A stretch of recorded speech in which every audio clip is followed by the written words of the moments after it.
Olá, querido amigo, tudo bom? Que alegria estar com vocês. Mais um estudo da lição de Escola Sabatina.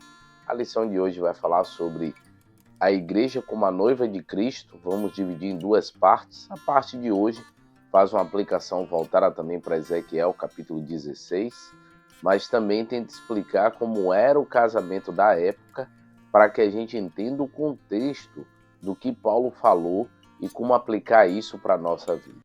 O interessante é que a lição de hoje fala sobre o texto que envolve também o nosso verso áureo. Então, ali, o papel do homem, né, do noivo, neste casamento. Observe o verso 25, que diz assim: maridos, amai sua esposa ou sua mulher, como também Cristo amou a igreja e assim mesmo se entregou por ela. E aí fala sobre o processo de purificação com água.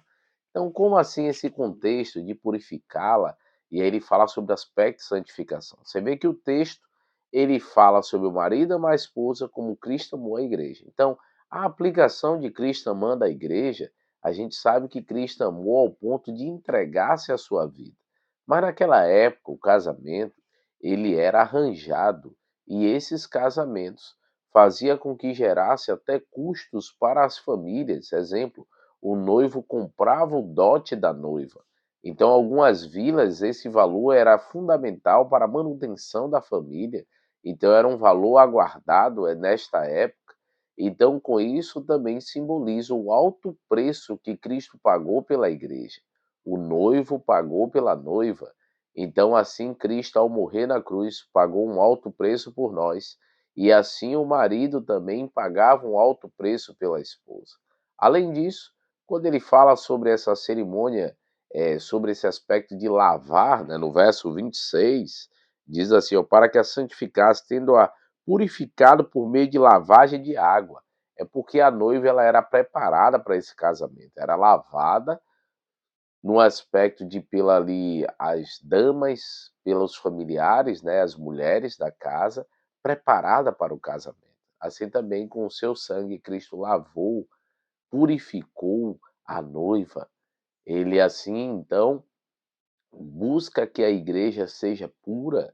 Os sinais e o material já estão disponíveis, mas a noiva tem que se permitir ser limpada.